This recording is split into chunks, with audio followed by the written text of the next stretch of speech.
Hey guys, how's it going? Twigs here. So, how you guys doing? I hope you guys are doing well. Hope you guys are having a great day so far. And yeah, I was gone for a bit. I needed to take a bit of a break from just making content. Mostly just because I am just mostly really disappointed where gacha, like the gacha genre has gone. And if you guys hear a hum, I don't know if you guys can, but if you guys hear like a hum in the background, let me see. But if you guys hear like a hum in the background, let me see. But if you guys hear like a hum in the background, okay, it doesn't sound like you can hear a hum, but if you do hear a hum in the background in my audio, it's my AC that I have on. But with that aside, I just was not happy with the state of gacha games. I'm just not. And it just took a toll on me to the point where I could not do gacha games anymore. Like I could just could not bring myself to make gacha game content. It just kind of killed my enthusiasm for a bit. And as you guys saw, probably my last video that I unlisted, I was talking about doing Pokemon game content or Pokemon games or content on Pokemon games. And I unlisted the video mostly due to the fact that I did make the video. Well, the video, I didn't edit it, but I made the video. I made like about an hour and a half worth of content on making on playing Pokemon Y. And I realized that my enthusiasm was pretty much shot from my just detesting gacha game content, that it even spilled over to my just enthusiasm to just make content at the time. So I had that video, I hadn't edited it yet, but I had it, and then I just couldn't do it. So I just needed to basically take a break. I just needed to step away from doing anything for a bit. That's why I just pretty much, other than that one live stream for 3.2 for Honkai Star Rail, that's why I pretty much kind of disappeared for a bit. It's just, I ultimately was just not happy with the state of gacha games. And specifically, Hoyoverse. Hoyoverse is just, they're killing their games. And for content creators that make those the content for those games, when it comes to specifically Hoyoverse games,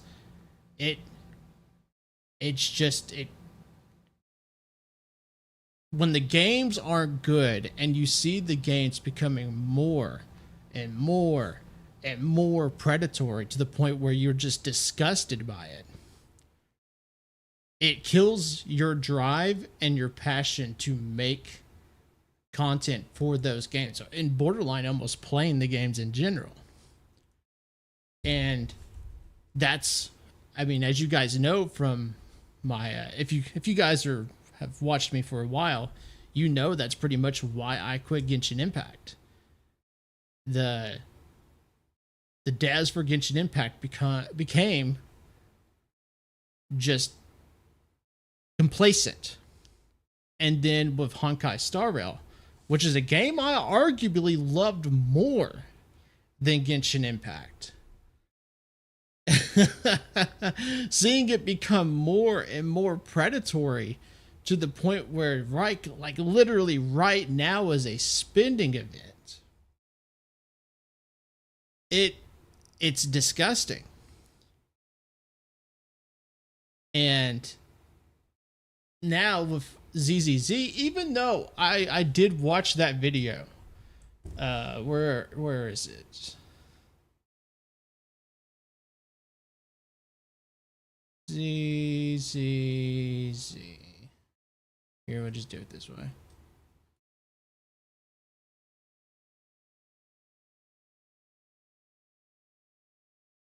La, la, la, la, la, la, la.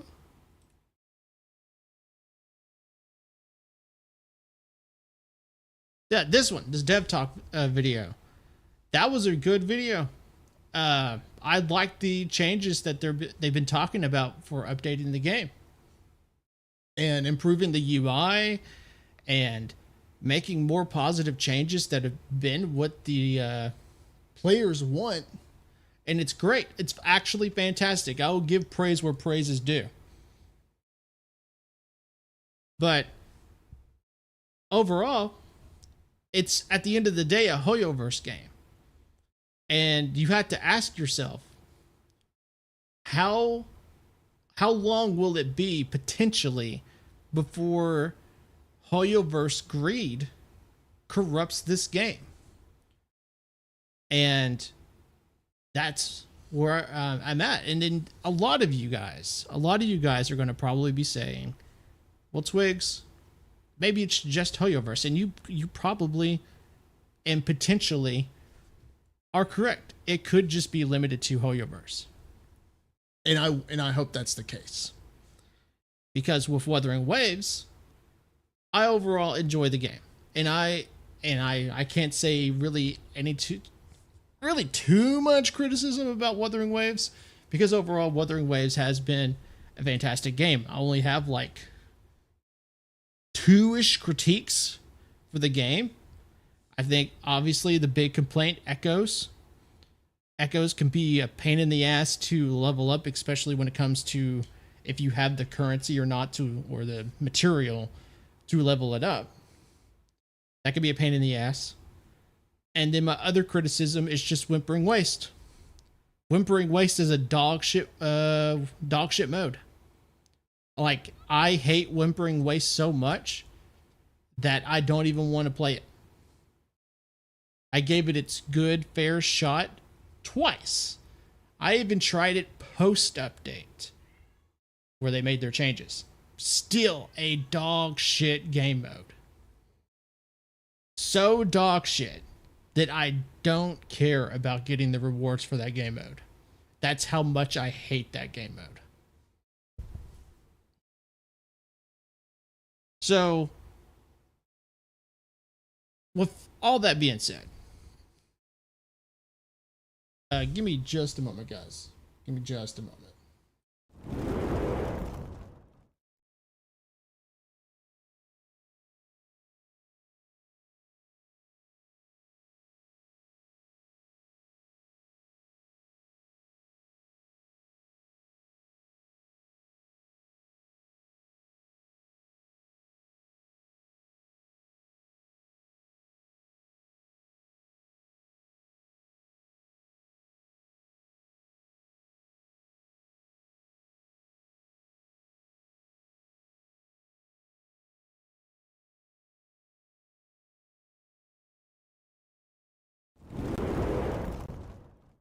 All right, I'd take a minute to take care of something. But okay, now I remember where I was at. With that being said, you guys might be asking, all right, Twigs, where are you getting at with this? What thought is all this leading to? And I think that's a good question, because I asked myself that. I asked myself,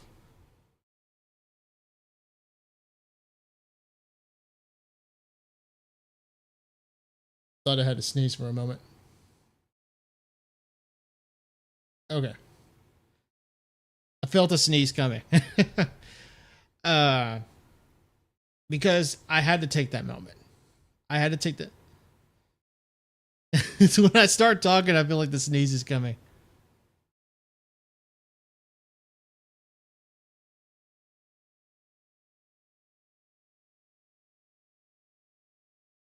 Okay. I thought it was actually about to hit me there for a second. All right. Because I asked myself that thought, or that question.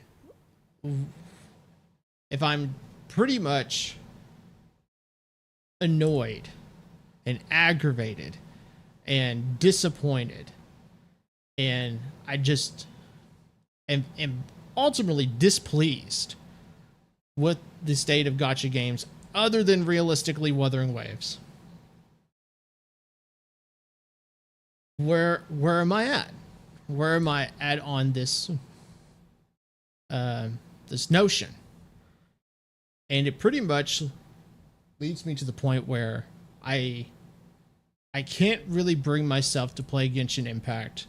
In fact, I haven't played Genshin Impact since the last update where we beat the final part of the Natlan story. Yeah, that last update, because I can't say the last update. That update where we finished the Natlan story was the last time I played Genshin Impact.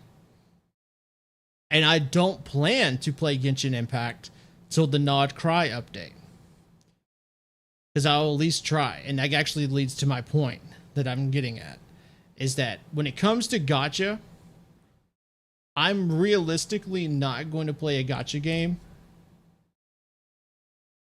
Specifically, I'm going to put an asterisk there, specifically a Hoyoverse gacha game, until something worth my time comes up. Worth my time or is remotely interesting is when I'm going to play a Hoyoverse gacha game. When it comes to Wuthering Waves, I still enjoy Wuthering Waves. So I will still do some Wuthering Wave stuff when Wuthering Wave stuff looks appealing. For example, the live stream that's going to be happening relatively soon for Wuthering Waves. Don't exactly remember when that is.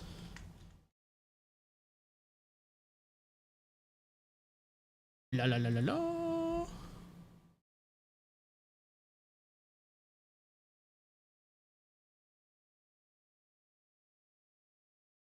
Okay, so the 19th. I'll definitely be watching this. The special version 2.3 preview. I'll definitely be watching that. And that's basically what I was getting off Wuthering Waves. I will do Wuthering Waves stuff. And that's pretty much it for gacha games, unless a big gacha game is right around the corner. There are like two that I can think of.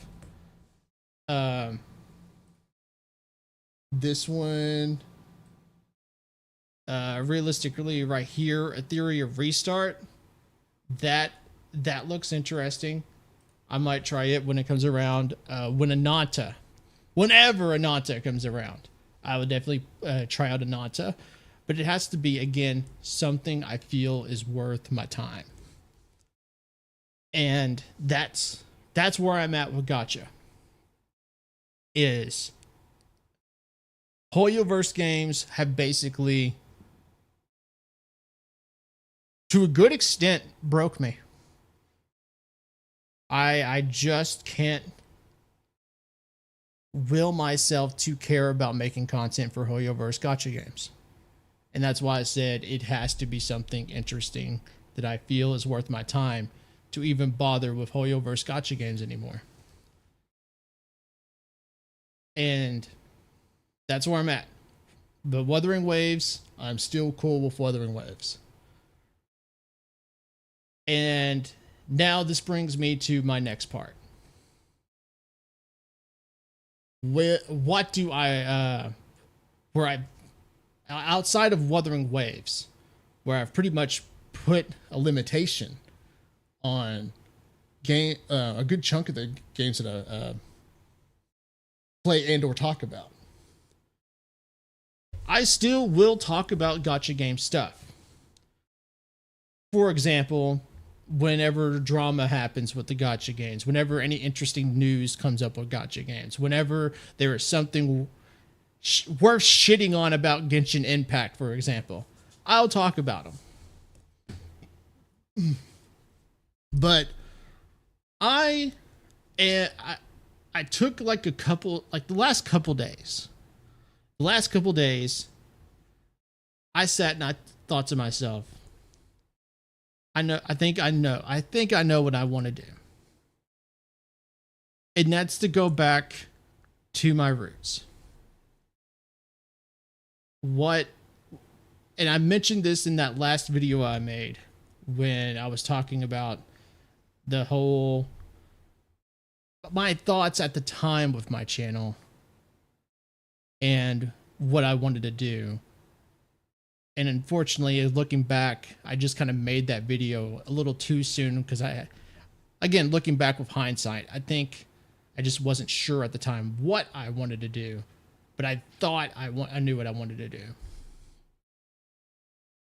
And what I was getting at is, like I mentioned in that video, and what I'm getting to right now, is that I want to go back, or what I feel like I need to do is to go back to my roots, which is to be what my channel was always meant to be.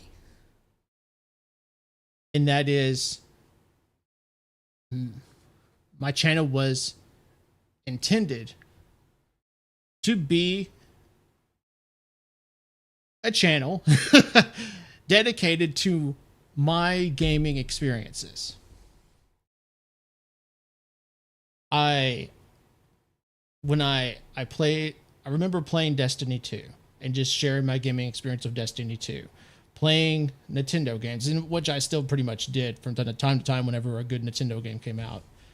But over time, my channel molded itself, whether intentionally or unintentionally, into a gacha game channel.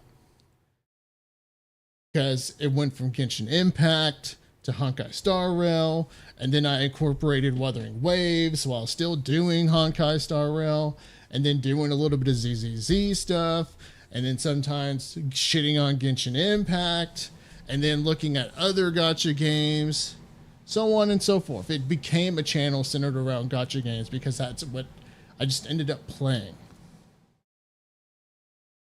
And so this is the moment where I pretty much have to basically say, kind of like what I was stating earlier, is that I definitely am taking a step back away from Hoyoverse gacha games. Like I said, if anything interesting that I feel is worth my time, I will take a look at it and potentially play it. Wuthering Waves, on the other hand, again, like I said, I'm still cool with. But I want my channel to go back to being a channel based around just having fun and sharing my gaming experiences with you guys. Whether that be in the form of checking out gaming videos, whether that be in the form of just trying out different games, new games, playing some games that I enjoy in my pastime that I play off stream. That was what my channel was meant to be. And it just, like I said, happened to mold itself into a gacha game channel. So that's where I'm at. Because there was one thing, this will probably be my last part that I'll add. There was a moment that I had a similar experience to this. And that was when there was a brief time where I was really going in on making D2 or Destiny 2 content. And at the time I had a similar experience, not to the extent that gacha games broke me or Hoyoverse games broke me, but it was similar to an extent. And that was at the time I was in the middle of, the community for Destiny 2 was in the middle of the Season of the Worthy era of the game. And Season of the Worthy had some good stuff, but it was overall regarded as a bad season. And mostly because in that season they nerfed a lot of stuff. The game at the time, the core game mode at that time was centered around a public event, which was really realistically not fun because if no one was playing the game at the time, it was going to be hard to get people to meet you in an instance to be able to complete the public event. And the story was just all right. I would say the story was probably the best part of that update. Also, the mods that came out during that time were also busted. So, other than the story being okay and the mods actually being busted, everything else in that update was just realistically not good. And like I said, the sandbox wasn't good because they nerfed a lot of stuff. And I was just not interested in making D2 content, and that's when I took some time off like I did like this and eventually started making Genshin Impact content. And that's where the transition into starting the process of becoming a gacha game channel came to be. But what I learned during that time was there are two things that matter most when it comes to being a content creator and running a YouTube channel. And it is something that when I learned it, it was something that I knew I had to carry with me whenever I do make content. And that is, like I said, there's two things that matter.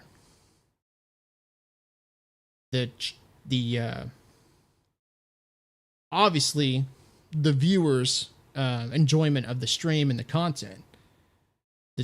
You have to consider if the viewer, the audience is enjoying your content and that what you are trying to present to them is enjoyable. But you also have to consider your own enjoyment.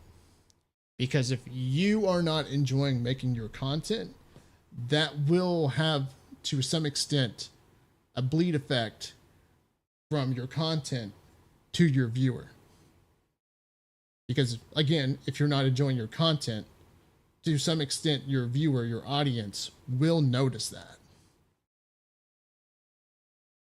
And so that is something I always knew I had to balance. I got to make sure I enjoy my content. I am happy with the content I'm presenting.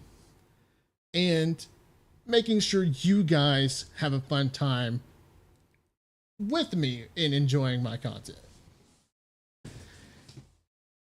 And so with that being said, that is where I came to this conclusion that I want to go back to my roots. I want to make sure that my channel is a perfect balance between my enjoyment and also your all's enjoyment. And I realistically understand this, that some of you guys may enjoy the fact that I just specifically made gacha game content, and I completely understand. And you don't really need a permission structure from me.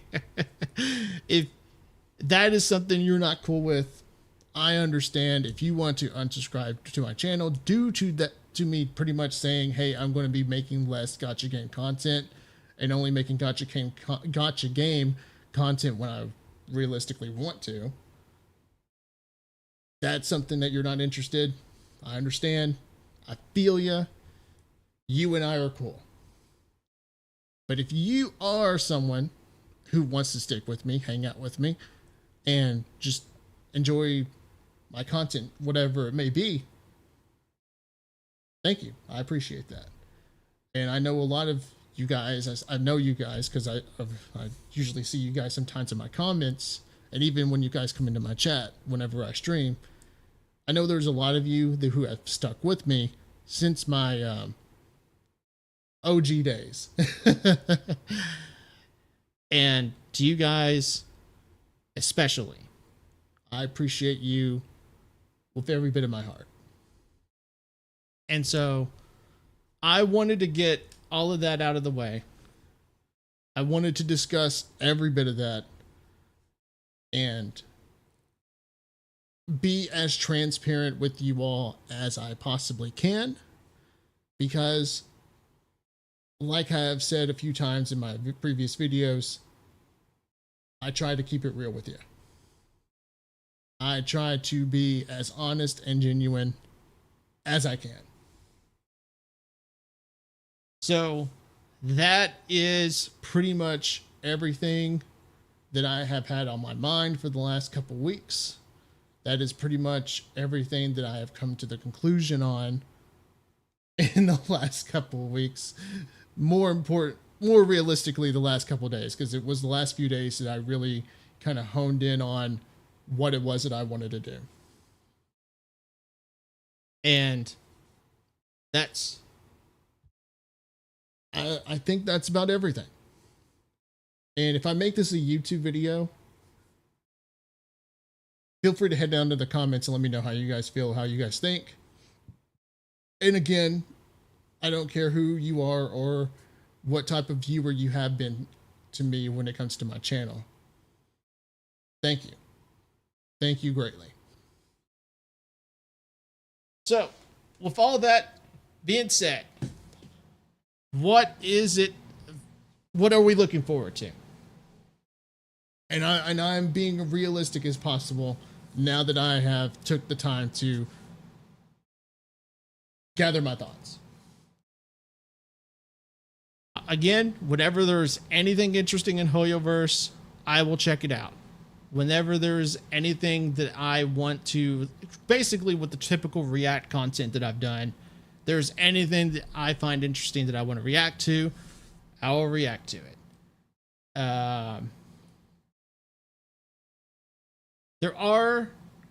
There is one game that's coming out relatively soon, and by relatively soon, I mean literally within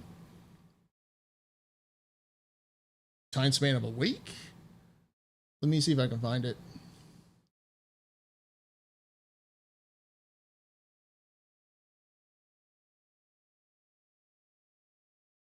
La la la la la la la la la la. Where is it? There it is.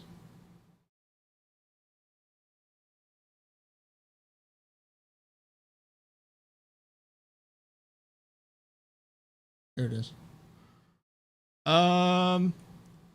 Clair Obscur Expedition 33 comes out within 10 days. In 10 days. I do plan on playing Clair Obscur Expedition 33 when it launches. That looks like a really interesting turn-based RPG. It looks like it has a very interesting story. I am definitely going to be checking this game out when it comes out. And I will 100% more than likely make content on it. The only thing that I do want to see before I jump into this game is its reviews. That's pretty much the last thing I want to see when it comes to that game is the reviews, or need to see.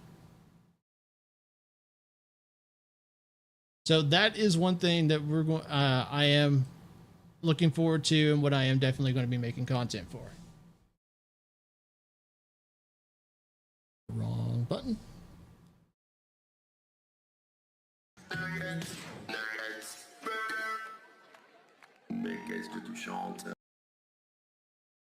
I literally went to a different page and it's still pulled up that fucking video.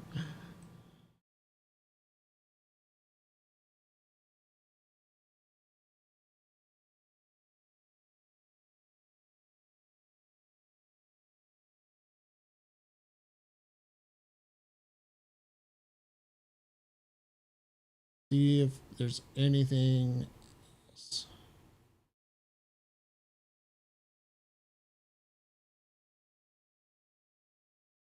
All right. I do want to pull up this. because this has been a thought that's been on my mind. And again, I'm just now pretty much only interested in doing what I want to do.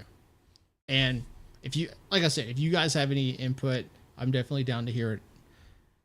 But like I said, my channel is going to be more focused on sharing my gaming experiences and just hanging out. All right.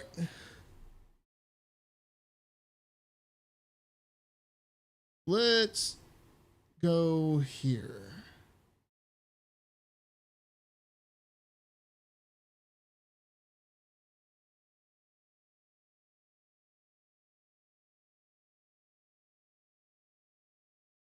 And check out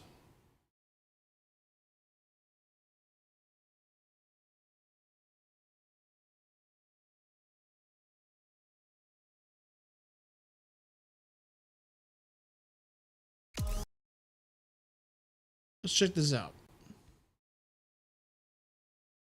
This is made by Bungie. It is, ooh, that is fairly even. Obviously leaning more toward likes, but that is fairly even. Interesting. We're gonna check out this. It's made by Bungie. It is a new IP, well, returning IP from back in their old days in the 90s, called Marathon. It is a typical Bungie shooter.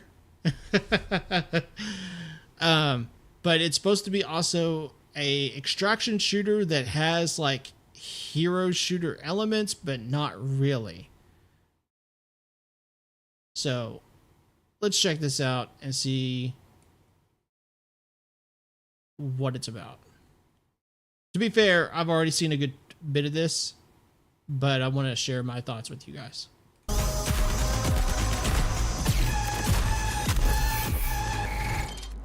All right.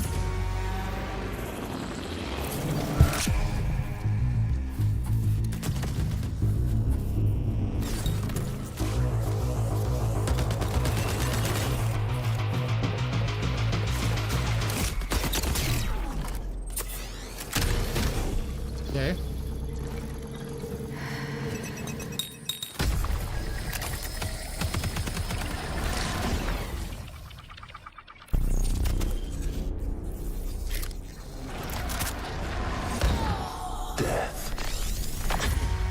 The end of all things. But the dream is not over. My dream. Yours. Now. Run.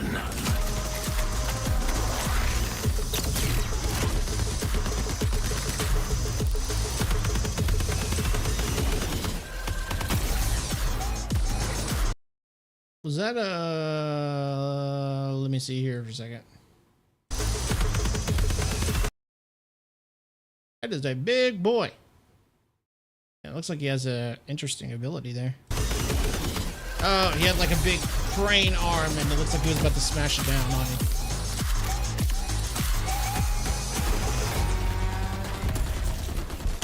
Punched him right in the face.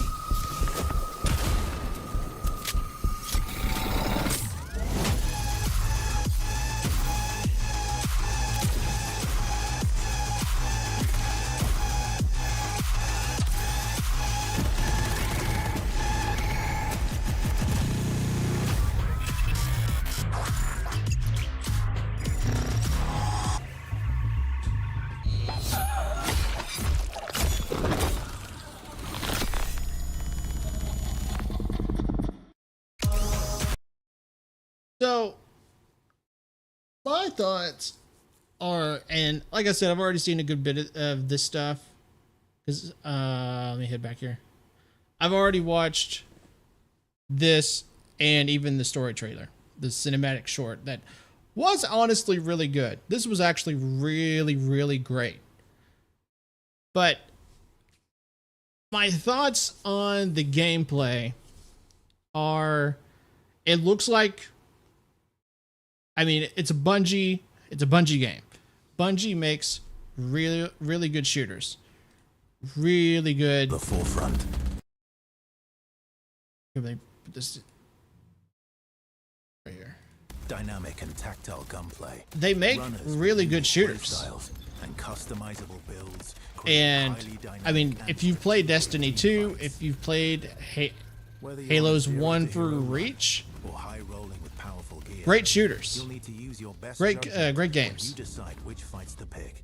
And My how. problem is that it looks No matter how too players with skill and strategy will always have the edge. too much of what I expect Marathon is from my designed to be Bungie game. played in crews with contextual pings.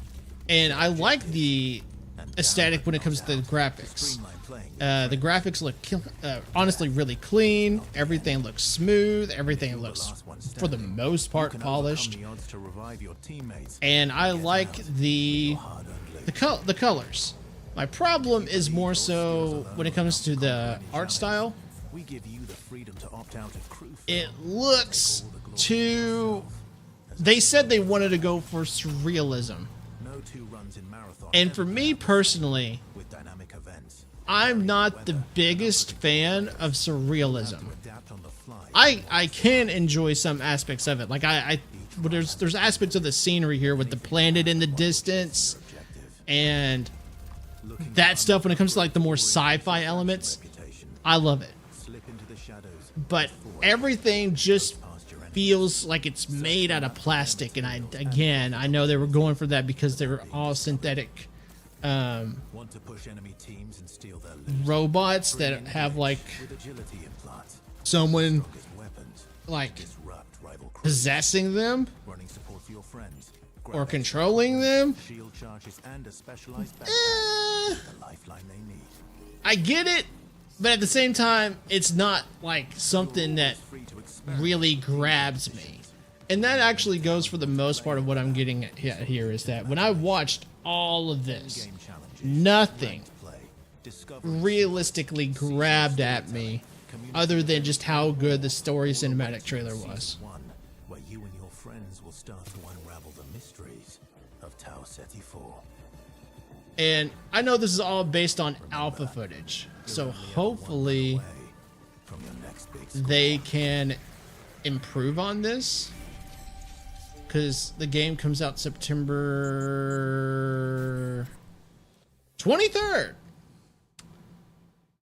So It will be up for grabs. September 23rd. So there is some good chunk of time between now and September where they can make some pretty good improvements on this game. And there's also going to be an alpha test. So there will probably be a lot of stuff they learn during that alpha test to make improvements.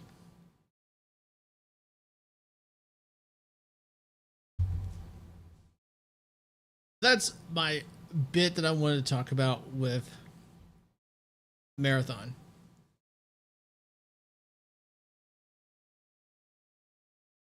All right. Give me just a minute and I'll be right back.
innovation.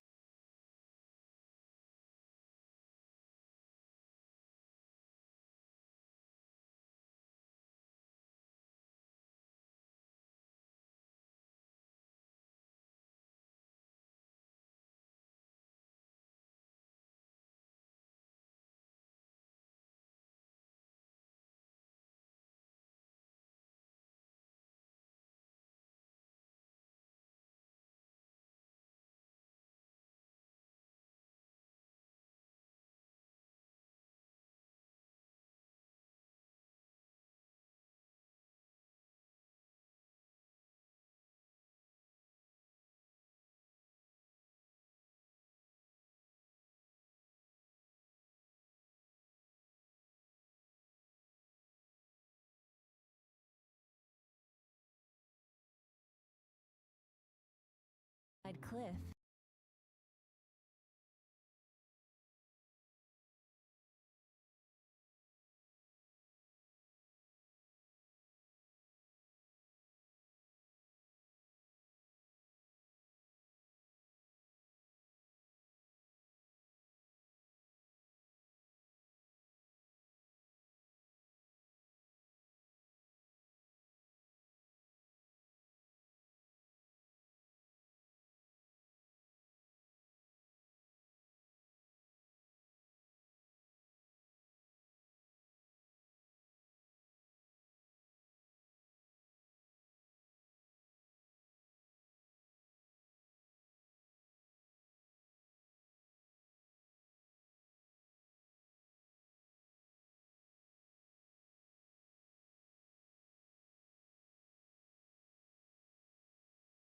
Rated PS for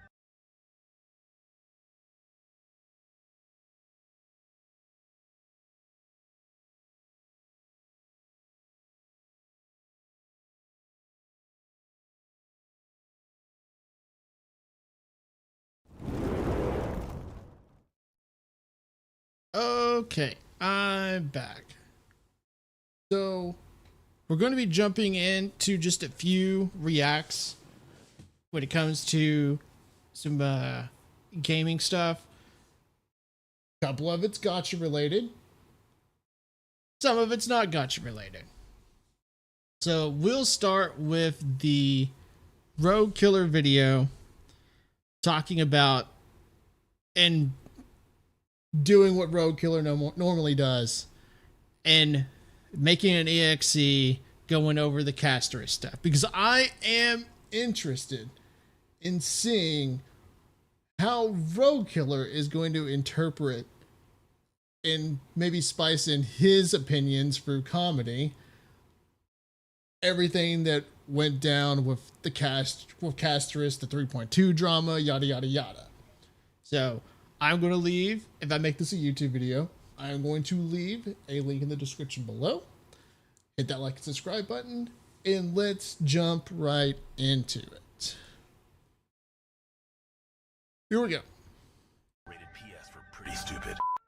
I'm gonna give you 5 seconds 5 minutes. to subscribe. Use code ROGUE for 10% off at Gamersubs.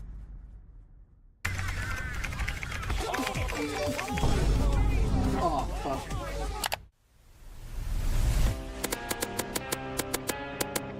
While the first couple of versions of his release saw fairly widespread usage, Blade has fallen off steadily and significantly True. in presence, becoming one of the Very least true. played characters among the feature 5 Very stars true. in both Memory of Chaos and Pure Fiction. Starro decided to forget he even existed and went about creating nothing but break and follow-up attack characters throughout most of version 2.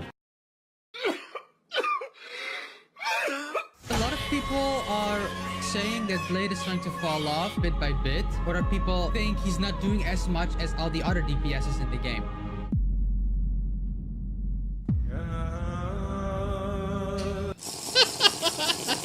I heard if you use code ROGUE to buy Gamersubs, you'd be pretty fucking cool, man. Yeah, boy.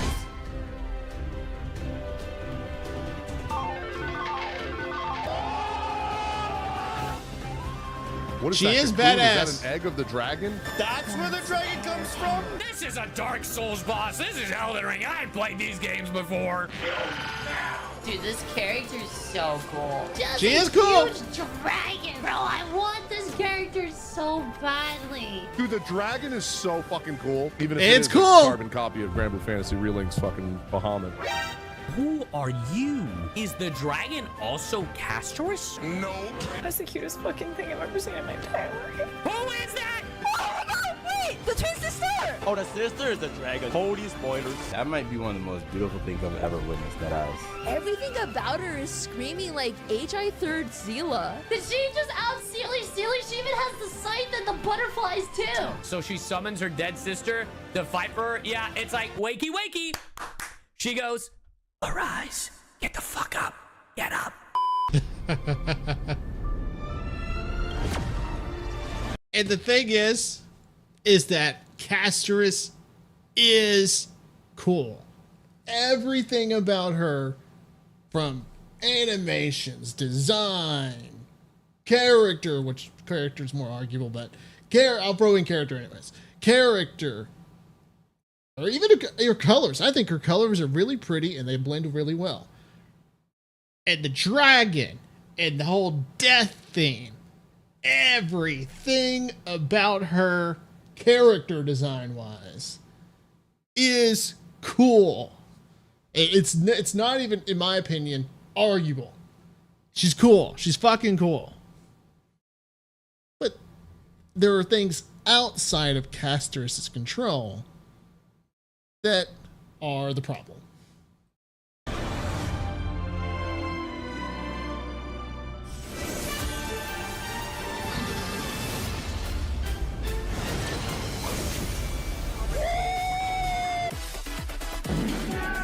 Hey! Oh my god, a double! Holy! Lucky. Wait, no, wait. Oh no.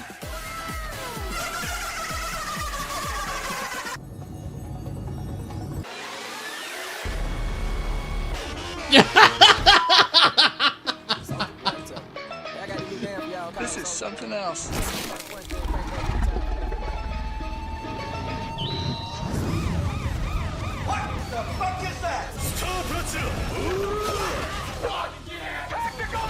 Yeah.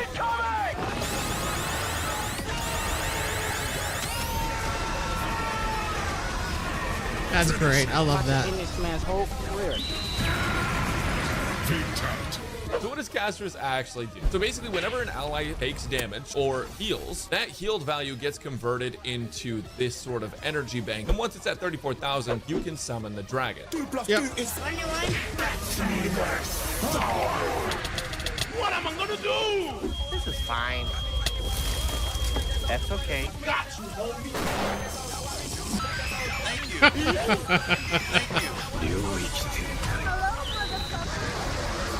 Essentially, whenever you attack with the dragon, it drains the dragon's HP. Now, when it runs out of HP, it actually blows up. Wait, what?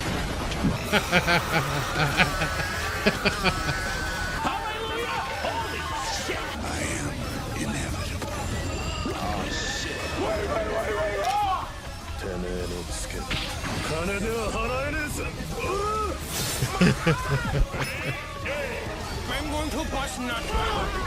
You took everything from me. I don't even know who you are. I choose you! Everyone, drink up. It's the grand finale! We got the zoomies! God damn it. The main way you take away your character's HP is through her skill. Her skill is going to consume 30% of all of your allies' current HP. My toes! My organs. My feet! Both of my feet! My feet.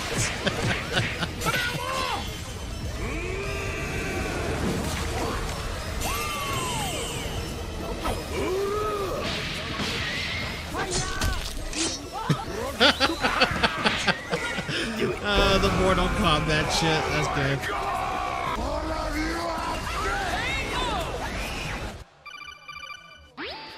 And again, I wonder where he's getting at with this, but I'm gonna state this. I'm gonna state this again. Everything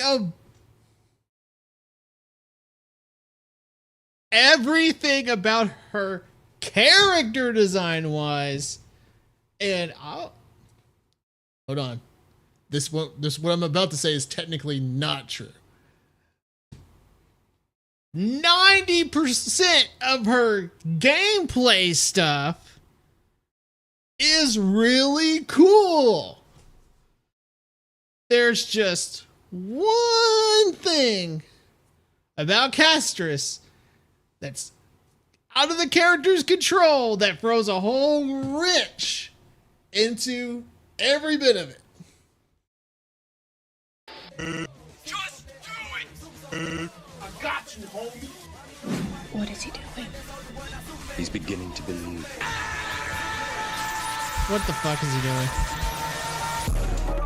Get ready for the next battle. I'm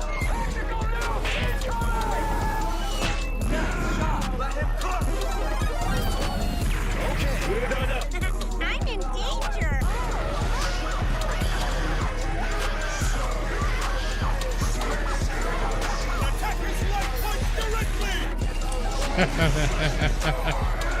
That's kind of funny. Get in there.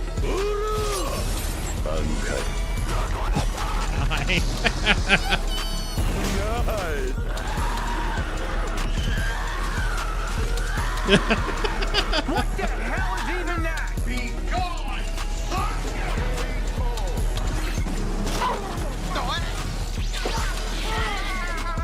Wake the fuck up, samurai. There it is. We tired of playing with your ass. But what just happened, I am fine with when she's in the team. The other part of that talent, which was the 10% that I was talking about, that's actually a very big 10%, is that talent. It should only work when she's in the team, not when she's just in your back pocket, chilling, not doing shit, and then, oh, you just died. Oh, here's a free res. A conditional free res, but a free res nonetheless. I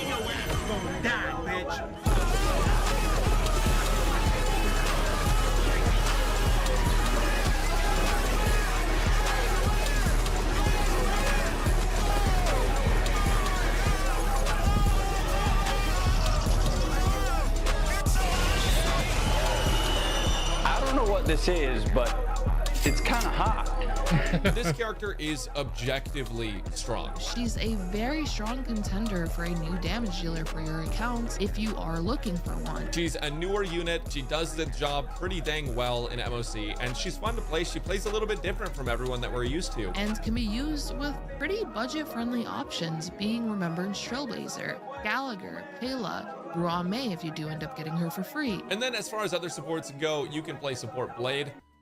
I'm gonna let that sit with you for a second. Blade does so little damage in 2025 that he serves Castris better as a support. I don't want to play with you anymore.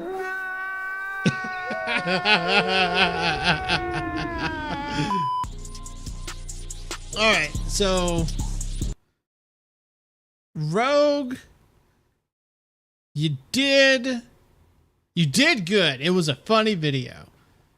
You did good when it comes to just what you normally do, which is make a really good video kind of encapsulating everything about the character during the moment they came out and making it funny. And at face value, that is 100% what you did. And you did good at that. My only critique is that there was so much more to what happened with this character. Again, like I said while we were watching the video, that is outside of the character's control. The character by herself, Castris by herself, is a great character. I enjoy her character. I honestly like just about everything about the character, but the thing is that you can't ignore is the drama surrounding her global passive. And that's my only critique.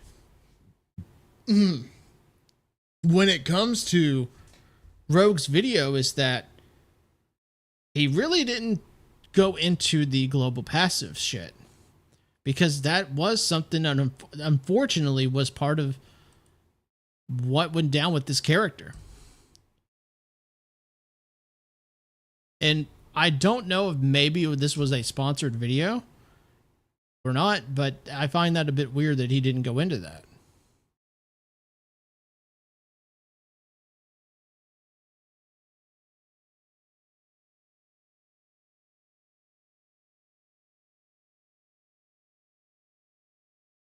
And not even a comment about it. I mean, don't get me wrong. This was still a good video. And again, it deserves a like. So I will definitely, if I do make this into a YouTube video, I'll definitely leave a like and leave a link in the description below for the video. And definitely go out and check out Rogue Killer's content. You guys know I've made reaction videos to his content before. Definitely hit a like and subscribe button for him. He always makes great content. But that is my only criticism, though, is that he didn't go into the drama in the community about the passive talent or the global passive. I believe he should have went into that. And I think there's some comedy there to actually go into that with that as well. But that's the Rogue Killer video. Again, good video. Just honestly excellent. Outside of the global passive stuff. So with that out of the way, let's jump into something a bit different. Let me check something real quick.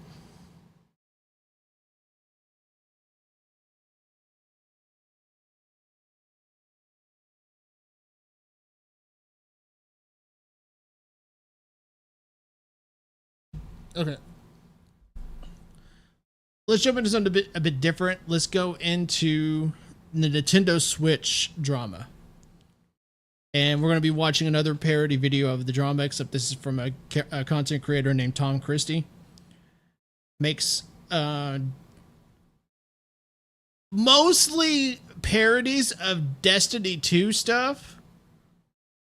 But he also will dabble in other content as well, for example, with the Nintendo Switch drama. So, there has been some drama, as you guys know, with the Nintendo Switch. And I checked out, because I think this was during my break, the stuff going on with Nintendo. And for the most part, I'm mostly pleased about the Nintendo Switch. The Switch 2, that is. And I do like the price tag for the Switch 2. $450 US. I'm fine with that. That's $50 more than when the Switch released. I'm fine with that. But the games, $80 to $90 is not acceptable. It's not. So, and then there's some shit that's been going on with how Nintendo has been handling the drama, and we're going to be talking about that too. So, if I make this into a YouTube video, I'll leave a link in the description below for Tom Christie's video. Let's jump into this and just bask in its glory. Here we go. We here at Nintendo are excited to announce the next step in our... What the fuck did I just see?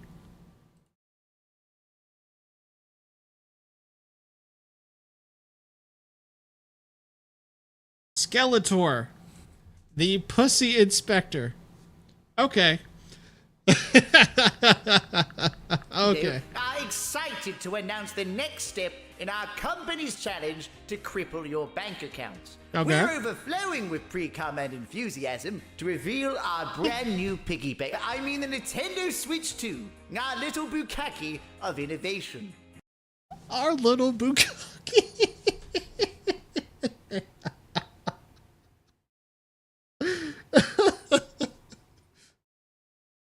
Our little Bukkake. Okay.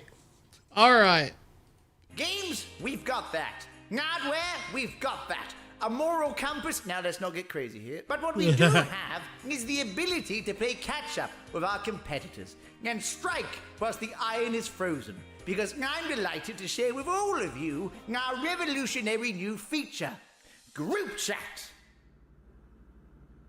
Fuck me till I fart. This is the future. Please, take a look.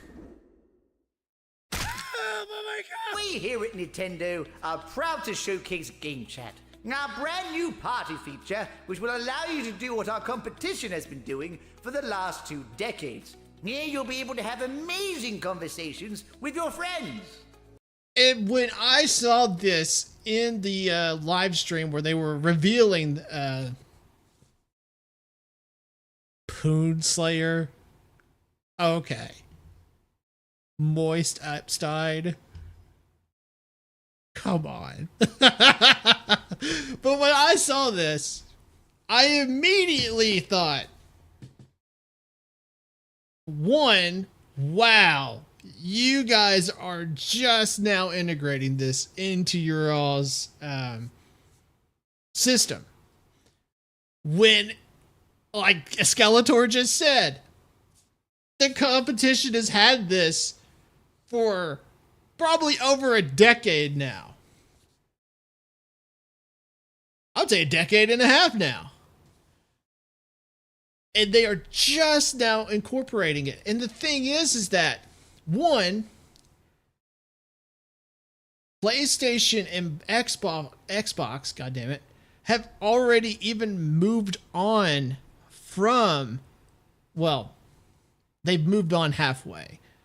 They're incorporating Discord into their systems because the general community, the general gaming community, just uses Discord. And especially because these the players, the gaming community, where we're now getting crossplay, and crossplay is becoming a very, very common thing now, Discord has become more and more relevant. And that's why, because PC players typically use Discord, and whenever you play with a PC player, obviously Discord is great. And so that's why Xbox and PlayStation have both incorporated Discord into their systems, is because crossplay is becoming a more common thing, and everyone generally just rather use Discord. So this is what I'm getting to my point, is that Nintendo is just now incorporating Game Chat when Xbox and PlayStation are moving on from Game Chat to incorporating Discord. And the funniest thing about this is that they are using their Game Chat is very reminiscent of how Discord looks, with the whole colored background with the little icon in the middle and having your name in the bottom left hand corner. It's literally how Discord operates. So this gets to my ultimate point. Why not just skip having your own Game Chat altogether and incorporate Discord into your console? Crazy. Right, I'll tell you what, you fat little cunt. You're boring. You don't sound like you. Wow, the memories that will be made. You can even connect one of our colonoscopy cameras to the Switch, allowing you to FaceTime your friends like it's a Zoom call during COVID. I used to nut in my socks until the crust smelled sweet. You can even share your game screen up to 360p and 5 frames per century. We've designed it this way to ensure that every stream will have the video quality of an ISIS beheading. Now you might say to yourself, why the fuck would I pay for any of this shit when Discord exists? The Switch 2 might seem overwhelming to you peasants with all and just moved right on. He had no argument for that. And I don't think Nintendo probably had any argument for that. These groundbreaking advancements. That's why we're including a tech demo which will showcase key information. We're really hoping that... Wait a fucking... Paid tech demo? What? Guys, a fucking paid tech demo in the year 2025? What? But Astro... Oh, okay, I'm reading the prompt, fucking hell. We've got Mario Kart World with new upgrades and features, such as adding your mother to the roster. We've got Wheelchair Rocket League. We've got Silksong. Anyway, Donkey Kong is back, baby! All these great games and more can be yours for the low, low price of your left kidney. We're starting at $80 And there it is. for the digital version and $90 for the physical. That's right, we're charging you $10 extra for a fucking plastic case. GTA 6 will now cost more than $100 because we've opened Pandora's box for nothing more than shits and giggles. What's that? You want to play your older games? Go fuck yourself. We're holding your games hostage unless you pay our ransom fee of an upgrade pack. And do not worry, we have no desire to let these games ever go on sale. Breath of the Wild is still $60, and that game came out 8 years ago. We don't fucking care, because like a moth to a flame, you'll buy it anyway. And if not from us, from scalpers. The Nintendo Bait and Switch 2. Thank you for watching.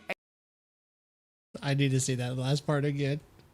We simply Nintendo don't give a fuck. But yeah, $80 to $90 depending on if it's digital or physical. That's crazy. And don't get me wrong. Personally, I thought Mario Kart World looked really good.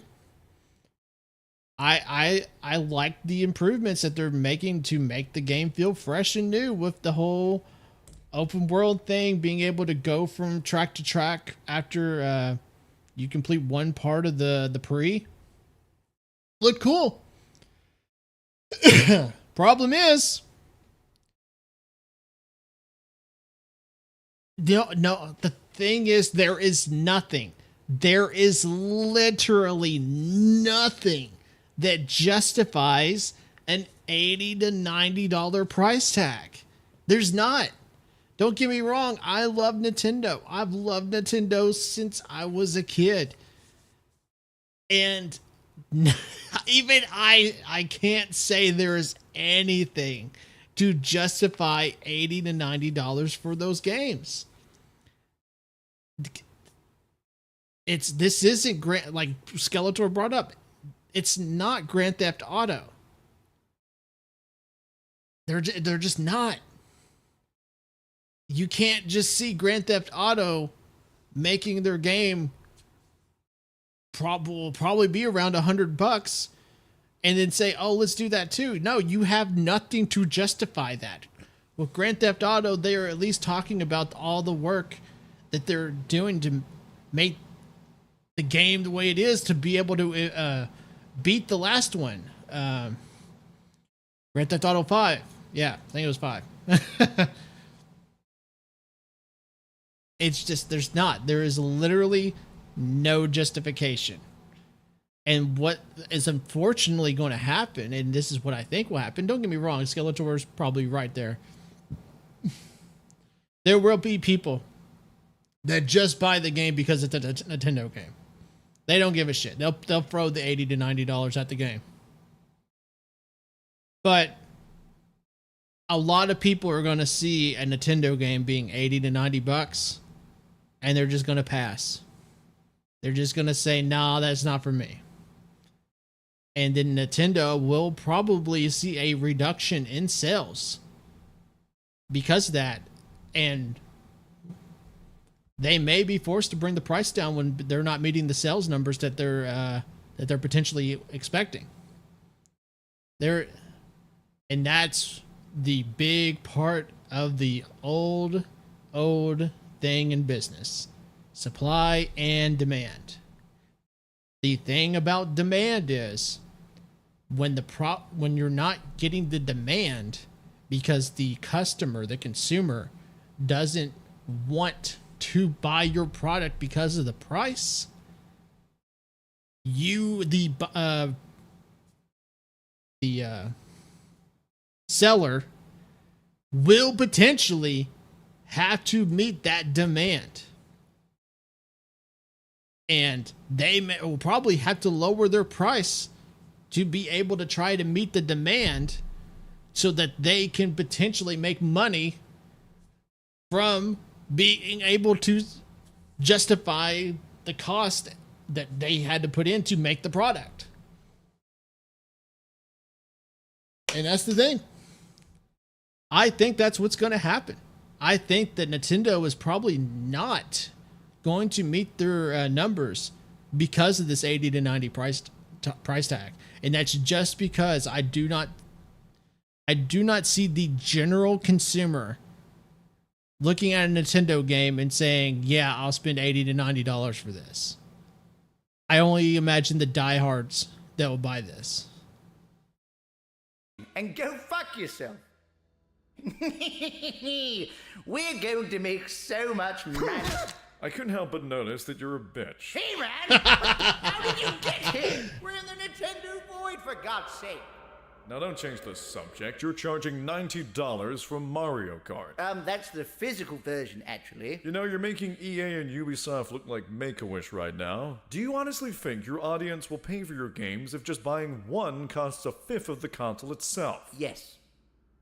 Look, just because you're correct doesn't mean you're right. I'm sure our audience are completely fine with it.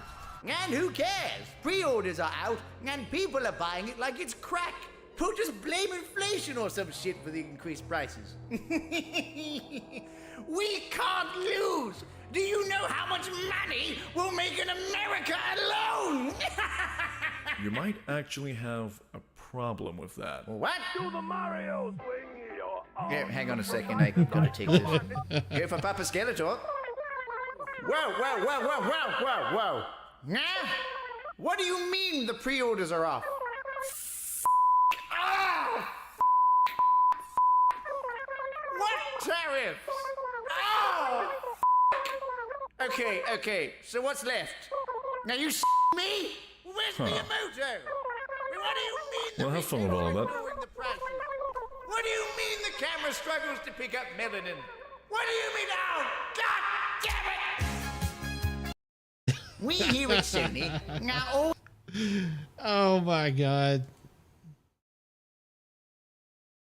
Innovation. But yeah, and that's the thing. Who knows what the price of the Nintendo Switch will be now because of the whole tariff situation. Even though the tariffs, last time I checked, were called off for 90 days, give or take.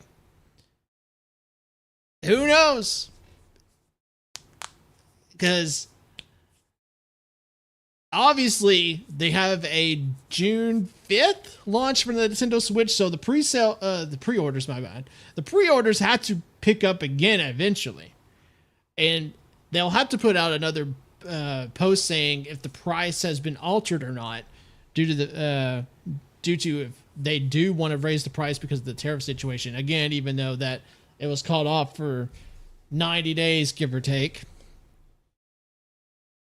So that's the thing. But the bigger issue here is that Nintendo did this live stream before the tariff situation started with Trump. And so the thing is that, and realistically speaking, if we're going to just be objective about this, Nintendo had those price tags for the games to be $80 to $90. And they have no out for that. They can't blame tariffs because they said that that's the price before the tariff stuff happened. So I just don't know what they're going to do. And the way Nintendo's been handling this has been completely out of touch. They have been telling their consumers, hey, you can always go buy an old Switch, or hey, we feel personally that our games are worth $80 to $90. And the thing is that you can feel that way all you want. At the end of the day, you have to ask yourself as a businessman, eventually, will my consumers buy my product? Will they be willing to spend $80 to $90 on my product? And if you want an example, I'll give you a silly example. Let me fix this. We here at Nintendo.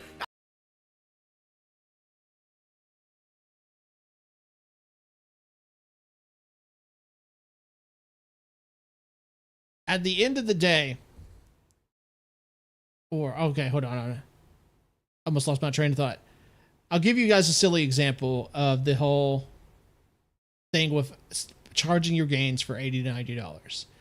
Let's say I'm an apple vendor. I sell apples. And I feel like my apples are pretty fucking good. So damn good that I am going to charge more for my apples than my competitors. My competitors are selling their apples for 50 cents to maybe $1. And that's for a single apple. And I'm like, nah. My apples are better than their fucking apples. My apples are the best fucking apples that you will ever try. I am going to charge $25 for a single apple because I believe in my apples that much. And I'm going to tell people when they ask me, hey, why are you charging $25 for your apples when everyone else is charging 50 cents to $1? And I'm going to say, because my apples are that fucking good. And if you don't like it, fuck you.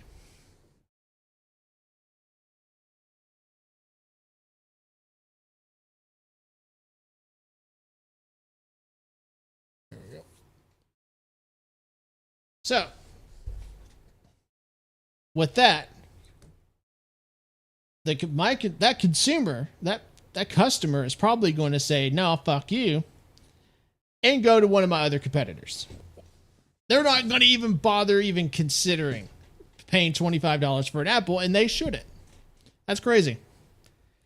And so what's going to happen is that I, the crazy man that I am, who is charging $25 for an apple, am not going to realistically get any consumers. In fact, if anyone even bought my apples, I would I would think they're crazy.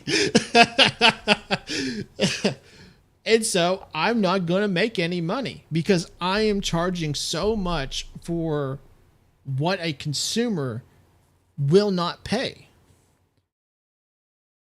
Even if I believe that much in my product, even though I think my product is that good, I will eventually have to bite the bullet and lower my price to be able to make up, or even try to make up, for the money that I spent to be able to make my apples, grow my apples, and be able to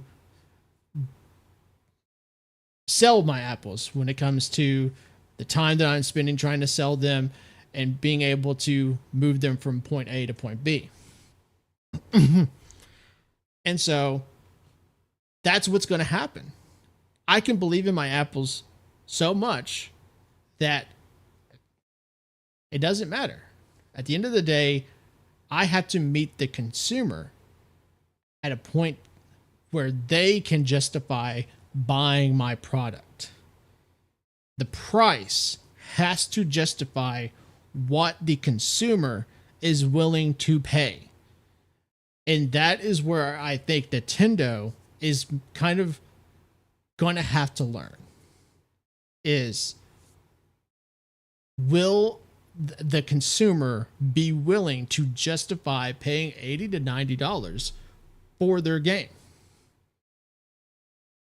And like I said, my opinion, I believe there are going to be some diehard Nintendo fans that will do it anyways. But I think the general consumer, the regular gamer, the casual gamer, will look at $80 to $90 and probably at the very least second guess buying a Nintendo game.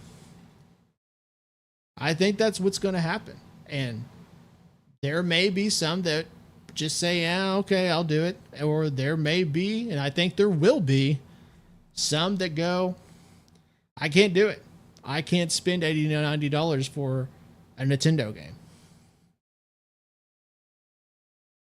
So that's my thoughts on the Nintendo stuff. If I make this a YouTube video, I'll leave a link in the description below for Tom Christie's video. Definitely hit that like button for him. Hit that subscribe button for him.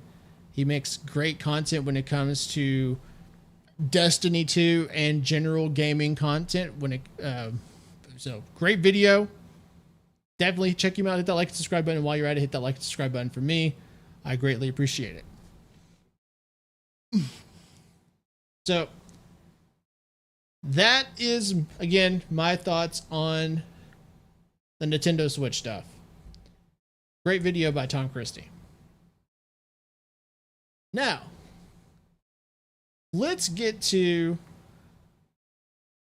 some gacha game stuff again, because this is, I think, and even though it is Hoyoverse, this is interesting stuff. Like I said, I will cover Hoyoverse stuff if it is interesting. And this looks like it might be. Zenless Zone Zero put out this video for Season 2. So I'm assuming the 2.0 update? through the miasma of memories and evil. And this is going to be showcasing a lot of stuff that's coming ahead of time in the future when it comes to Zenless Zone Zero. I'm assuming not with this next update, but the update for 2.0, which they're calling again Season 2. So let's check this out and see what it is all about. Here we go.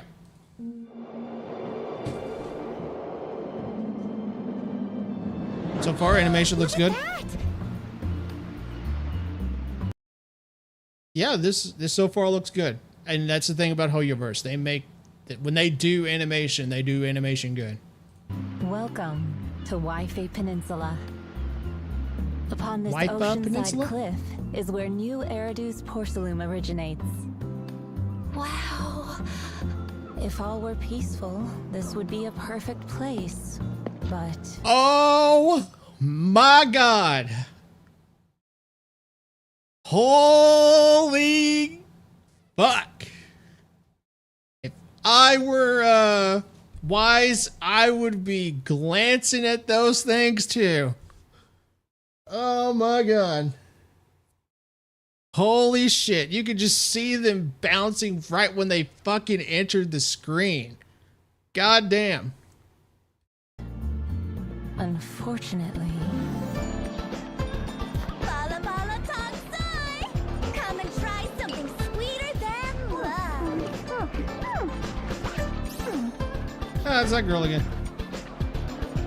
Wise! Look over there! You can never go wrong with this place. Dyed and fake. No way! You should toss it. Look at this color. And this one. It definitely seems relaxed and peaceful here. Sure is different from 6th Street. But this area might not be as peaceful as it looks. There's more than meets the eye.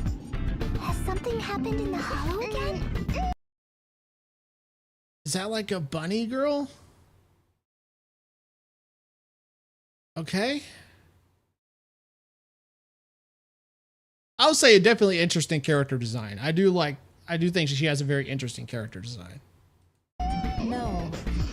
The Romans originate in the Hollows, yet true calamity lies Catman with the big ass sword. Huh? Calamity?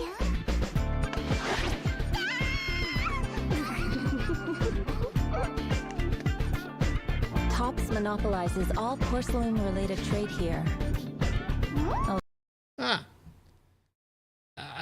Again, I think she's a bunny girl, and again, I like the design, but it does definitely show that this character probably will have some importance later on in the story since she's popping up more often.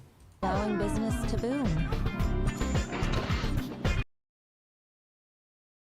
Okay, more new characters. Big robot dude, and chick with a dragon tail. I can't really tell. But no one can predict what consequences that will bring.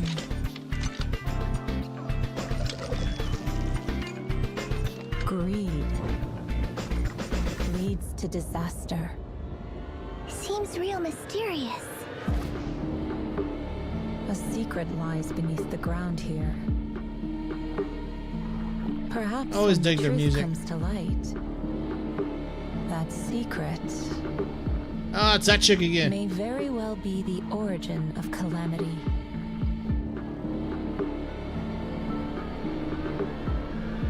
It sounds so complicated.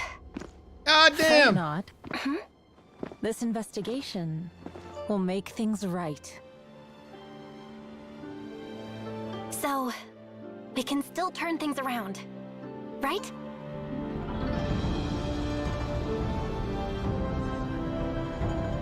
Indeed. Regardless of the obstacles, all you need to do is follow your way. All evil Shall be shattered.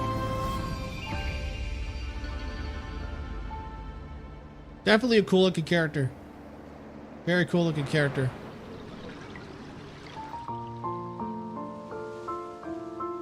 And again, they do great on music.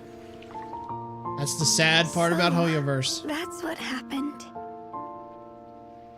It sounds truly unforgettable. That's the thing about Hoyoverse. They do, when they want to, they do animation really good and they do music beautifully. If only they would have that same passion and drive when it comes to how they run their business. Because this character, like everything about this trailer was good. The animation was great. The way that they were building the interest in the story that's going into season 2 is again interesting. The music was good. It's just that Hoyoverse is just so scummy when it comes to how they run their business.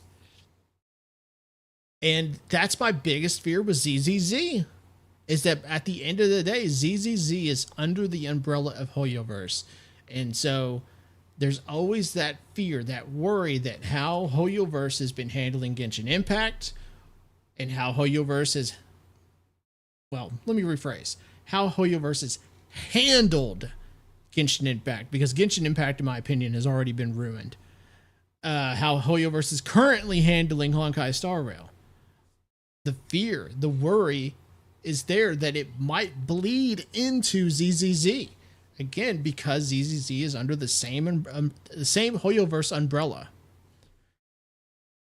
And so I just, even though these devs for ZZZ have been really working hard and have been listening to community feedback for their game, unlike Genshin Impact's dev team that doesn't ever really listen at all to the community, how Honkai Star Rail has in the past, and to an extent still does listen to the community, but they just let scummy business practices and game balancing ruin their game.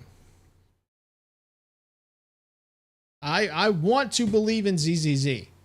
I want ZZZ's devs to be able to balance their game in a good way, and it sounds like they are. It sounds like because they did talk about doing balance updates for their older characters. That's great. I love that. But I'm just afraid. I am deeply afraid that Hoyoverse's scummy business practices will bleed into ZZZ at some point in the future. And that is my concern. And it's a concern that it's going to be very hard to look away from. But overall, outside of the Hoyoverse stuff, this trailer for season 2 of ZZZ looks good. It looks great. I want to see what happens. I want to check it out when it does, when we do get to the season 2 update, which is probably 2 months away, because we got what update are we on? Let me check this out. Oh, what? We got the 1.7. We got 1.7 to get through. And then I think after 1.7, they're going right into season 2. And so we're probably 2-ish months away from the season 2 update. And I will look forward to playing that. And like I said earlier in my stream, when there is something interesting going on in a Hoyoverse game, I will check it out. And that is one thing I will check out. I will check out season 2 for ZZZ and probably make a few videos on it. But that's a few months away. So, all right. With that being said, give me a few minutes and I will be right back.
Years ago.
Years.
Okay, I'm back, and I want to check out one last video. Like I said, when Clair Obscur Expedition 33 comes out, we will be checking out and playing this game. And so IGN has the final preview. So I'm going to watch IGN, this IGN video, check out what they're thinking of with this final preview, and seeing this last bit of gameplay before the game comes out in 10 days. So let's jump into this video. Years ago, a mentor told me that the most important part of any story is surprise. A few years later, a writer I deeply respect wrote that perhaps the difference between good and great writing is technique, though even that was probably not as important as conviction. Okay. And that's a good quote, because it does take a lot to be a good writer. It does, because you have to be able to create a story with just words and be able to make your reader, or whoever's, or however the story is being told, be able to sink their teeth in and immerse themselves into the story that you're telling. And a lot of that comes with how you go about writing this story, how you go about telling this story in a way that comes off natural, because that's the key. The writing has to come off natural. And what I mean by that is that when your characters interact with one another, it has to come off like the reader is in the room with these people in this story. When writing doesn't even come off as realistic, it can break the immersion of the story that you were trying to tell. And that's why that's one of the reasons why writing can be hard, is because you have to have the ability to tell a story in a way where it comes off natural, like what your reader is reading or what is your audience is watching is able to be immersed in. And the more natural the writing feels, the more immersed the viewer or the reader will feel. But what keeps us invested in a story is curiosity, the gap between what we know and what we need to know, the questions that drive us. Combine all three and you tend to create something special. Each and every one of us has played a game that grabbed us from the jump, that connected with us in some unexpected way, a game that surprised us, whose belief in itself was obvious from the first frame, that made us want to explore. I have played a lot of video games, friends, and that feeling is increasingly rare for me, especially in the AAA space. So when I tell you that Clair Obscur Expedition 33 grabbed me by the throat from the jump and didn't let go for a single second of the 3.5-hour demo I played twice, believe me when I tell you, that's some powerful magic. Expeditioners. I know what he's saying. That feeling is rare. It is very rare when I'll put it this way. I feel every bit of that last sentence that he said. Because it is not very often that I just get, like I said when I was talking about writing, when I get just captured into a story and I sink my teeth into it, and I just don't want to let go of it. I want to keep going and going and going and going into the story to see where it goes. And yeah, it's very hard for me to be able to remember the last time that I felt that way about a story that I was either reading, watching, or playing in the case of a video game. And when I think about it right now, I mean, don't get me wrong, there's stories out there that I've been playing and reading and watching that I find interesting, and I just casually take it in. But it is not very often I find myself playing a story because I can't stop playing it, because I'm that sucked into it. And the last game that came close to getting me like that was Final Fantasy 16. Don't get me wrong, there were Legend of Zelda Breath of the Wild, Legend of Zelda Tears of the Kingdom. I was interested in those stories, but I was more so interested in those because of the exploration, the gameplay. The story was good. I'm not saying the story was bad. The story was good. But there were other reasons why I was interested in Breath of the Wild and Tears of the Kingdom. Part of that was probably also nostalgia. But like I said, the last time a game got me or came close to making me feel that way with its story was Final Fantasy 16. Last time before that, I barely even remember. I think I would have to probably sit down and look for my games to be able to try to remember. We do not take for granted that you dedicate your final year of life to keeping hope alive for all of Lumiere. If you're unfamiliar, Clair Obscur Expedition 33 has a pretty fascinating setup. See, there's this being called the Paintress, and every year she paints a new number. When she does, every person of that age dies. Poof, vanishes, turns to dust. Do not pass go, do not collect $200. And the thing is, she's counting down. Every year, the people dying get younger. So every year, the people of Lumiere send a volunteer expedition of people with 1 year left to live on a desperate, impossible, doomed mission to go to the continent across the sea and kill the Paintress, so she can never paint death again. You battle the Paintress. Know that Lumiere fights with you. You'll find journals from Expedition 84, so if you can do the math in your head, you'll get how desperate this whole thing is and how young, but still older than the average RPG protagonist, your characters are. Learn from the ones who came before. And lay the trail for the ones who come after. Things get weirder once your crew lands on the continent. They almost immediately run into an old man who nearly dispatches the whole expedition single-handedly. Oh, damn. Holy You play as shit! Gustav, one of the survivors, traumatized and alone, walking through countless corpses from other expeditions and his own. He's about to shoot himself when he's found by Lune, another member of the expedition. You do that, we both die. She's not blind to reality. They're probably both going to die, but expedition members swear an oath. When one falls, we continue. As long as one of them stands, their fight isn't over. Lune and Gustav clearly care about one another, but they don't always get along. When they find an unsigned message indicating another member of Expedition 33, Mael, might still be alive, Gustav wants to drop everything and try to save her, and then get out of Dodge. Lune is worried that the whole thing is a trap. Expedition members are always supposed to sign their messages. We have to go. No. Not yet. At one point, later on, Lune asks Gustav if he's a coward because he just wants to get Mael and get out. He's not. He's just dealing with watching almost everyone he knows die. And Lune, she's the one that said they should land on that beach in the first place. Neither one of them has it easy. These characters are adults, and they're written like it. Come on, we always said the future of Lumiere is more important than Any individual life, yes. Do you still believe that?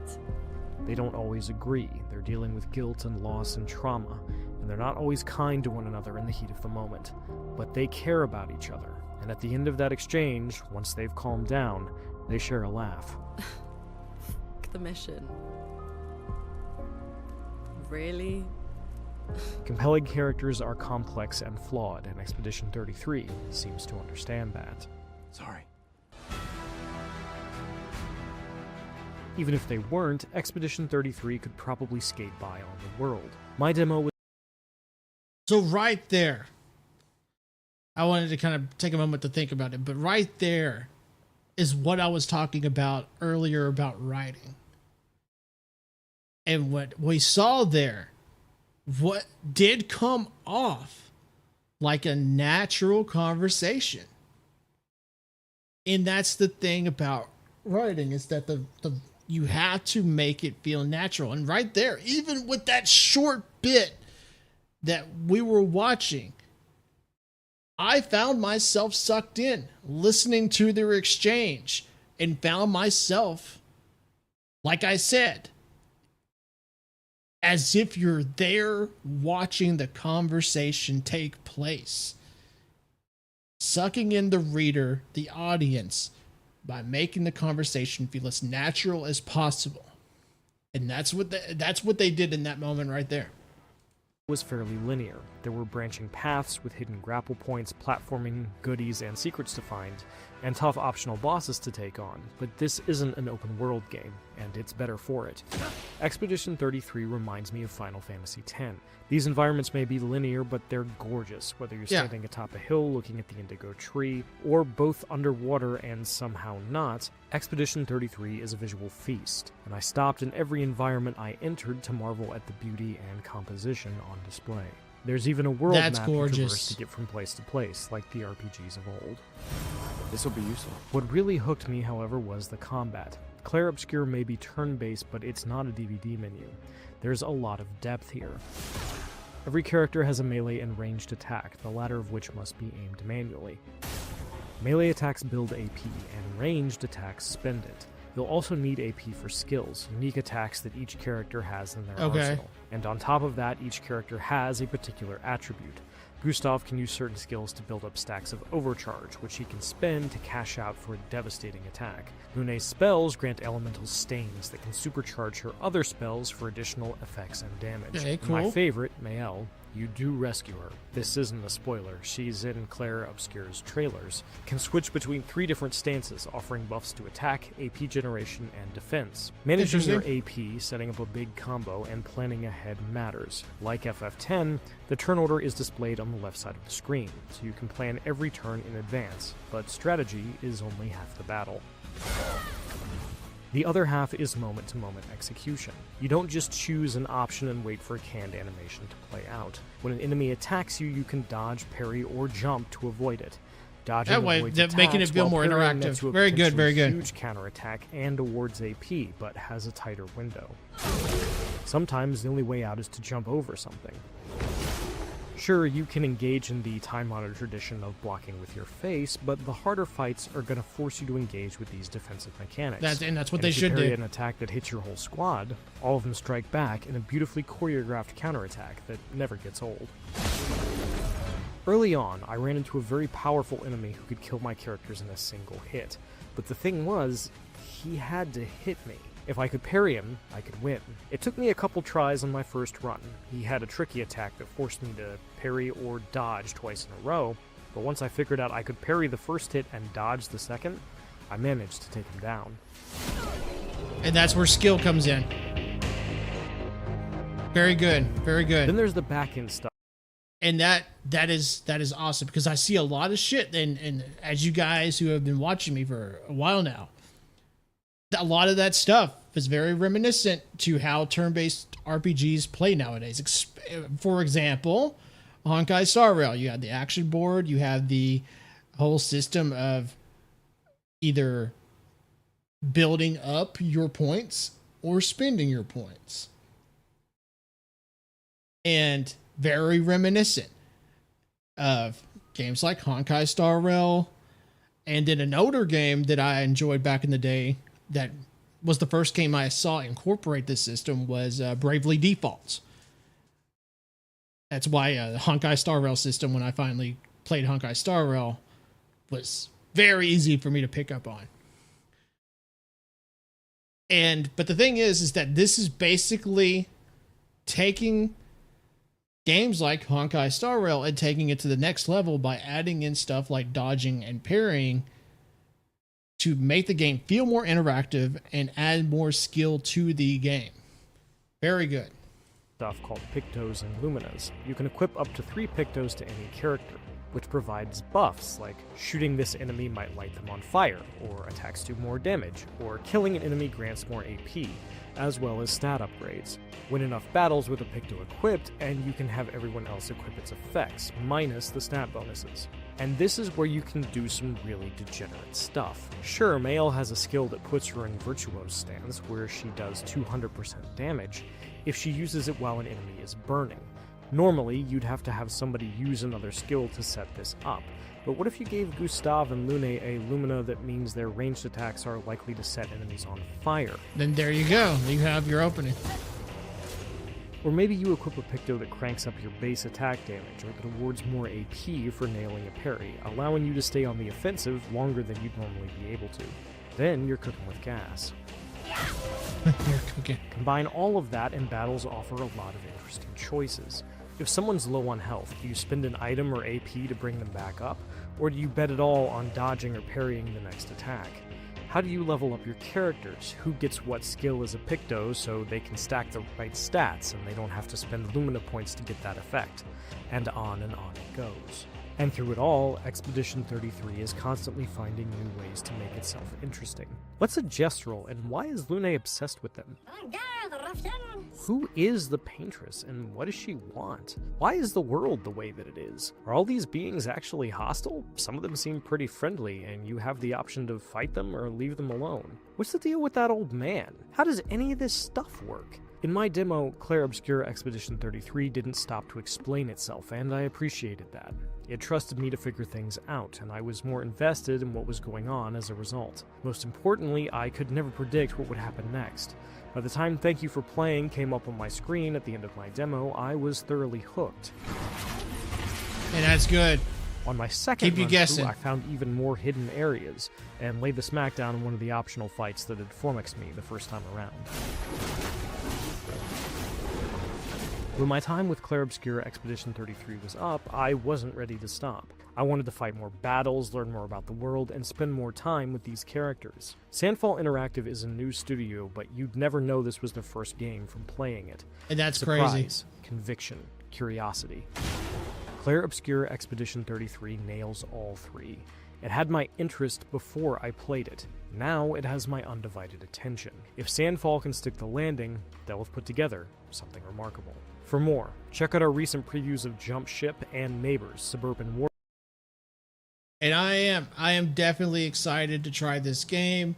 I'm definitely excited to jump into this world because the story is very interesting.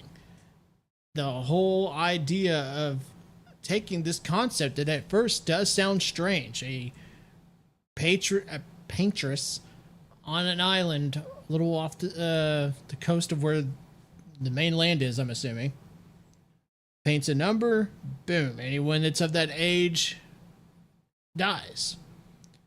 Which, and the fact that she's going down in years is crazy. You would have to literally like if it said 35, you would have to be 34 and then not turn 35 by the time everyone dies with that age.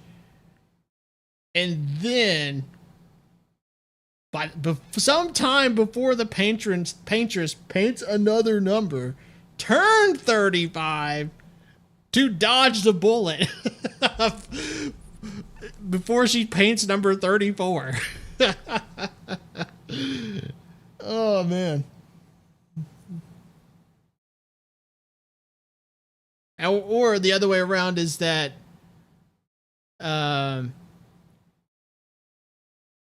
if you're 35, hopefully before the time the paintress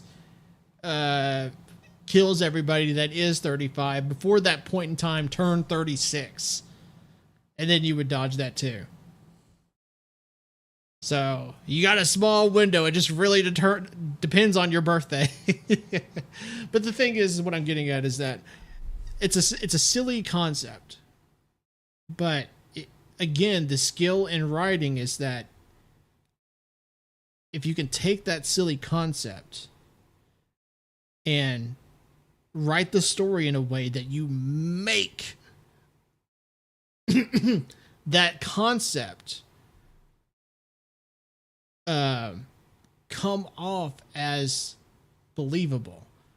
Obviously not like, oh, this might actually be a real thing that happened. No, that's not what I mean. But if you can make that concept come off as dire and believable as possible within the boundaries of belief, and then write your characters in a way where you, the reader, you, the viewer, can suspend your disbelief when it comes to the concept of the plot itself and get immersed in the story via the writing of the characters and how they handle the circumstances of the overall plot and the world, you can get into the story and just disregard the silly notion of the concept of the story itself and be like, oh, I can totally, because this story is written so well, I can actually, without even noticing it, ignore the concept or how silly the concept of the story is and get into the story. And that's the thing. Besides the fact that the gameplay for the game looks really fucking good, the story in and of itself also looks so good that I don't care if, like I said, the concept of the story kind of leans on the notion of being a little silly because it looks interesting. It looks like it's written interesting. The gameplay looks good. It's taking turn-based RPGs and adding an element that keeps the turn-based RPG interactive and adds more skill to the game. It looks really good, and like I said, I'm definitely going to be playing this on stream. I'm definitely going to be making content for this game because it looks like something that I will definitely be interested in trying out, playing, and sharing that experience with you guys. So I'm definitely looking forward to it. I hope you guys are looking forward to it as well. And I'm probably going to make this a YouTube video. So thank you guys for watching. Hit that like and subscribe button. And I'll catch you guys later. Well, all right. That's another YouTube video. Let's see if anything's interesting going on.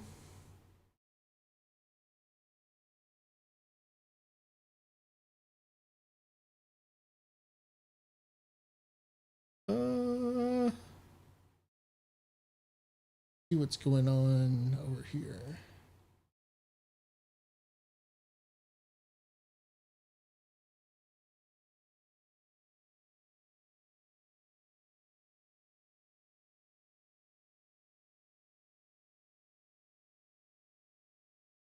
Okay, okay.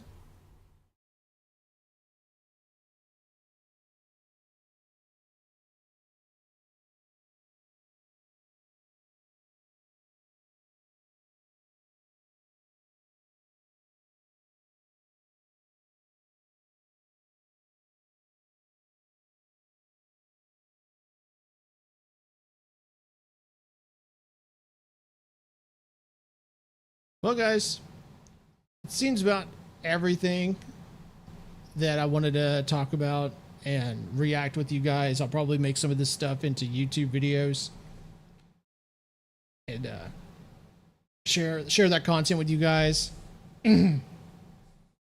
But I definitely wanted to kind of talk with you guys, like I said earlier, with the first 30 minutes of the stream. And like I said, just kind of give a brief summary. When it comes to Hoyoverse games, I'm probably not going to be too interested in making content for those games unless... Okay, I was getting confused by something.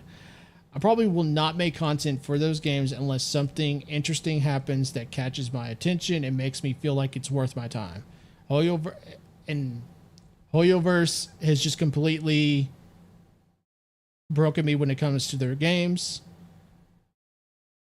The only one that I feel like has potentially, realistically, any hope is ZZZ, because the devs have so far been trying with those games. But the thing is that, like I said many times during the stream, ZZZ is still under the umbrella of Hoyoverse, so there's always that looming thought of when will Hoyoverse fuck over ZZZ? Because Hoyoverse is fucked over Genshin Impact and ruined Genshin Impact, and Hoyoverse is currently in the process of just ruining Star Rail. The game is just becoming so unbalanced. The game, the whole global passive thing is kind of soured the taste of the game, and with the spending event that's currently going on in the game, it just kind of comes off as gross. So that's my thoughts on Hoyoverse. I will not make any content for Hoyoverse games, like I said, unless something happens that I feel is interesting and worth my time. And as of right now, with ZZZ, that's it. I am interested in ZZZ Season 2, so I will probably be checking that out whenever when it comes to Hoyoverse games. Wuthering Waves, I'll still make content on, because Wuthering Waves is still in my good graces. And then I still will be, and I'm going to transition now into doing more general reacting with gaming content and sharing gaming content with you that I feel like I will enjoy, and where I will enjoy that content, I feel like that will transfer over to you guys, because things are fun when we all have fun. And one game that I see in the future that I feel like will be right up that alley is Clair Obscur Expedition 33. That is something that I am definitely looking forward to, and I will make content for. So I want to, again, thank you guys so much for hanging out with me, for watching this. If you're watching this on the playback, if you're watching this on Twitch, hit that follow button. I greatly appreciate it. If you're watching this on YouTube, definitely hit that like and subscribe button. I greatly appreciate that. And at the end of it all, I greatly appreciate you guys who have been watching my content, who are watching my content, and I greatly appreciate you if you are going to be continuing to watch my content. Thank you guys so much. You guys have been great, and I'll see you guys in the next stream or video. Thank you guys again. I'll catch you guys later.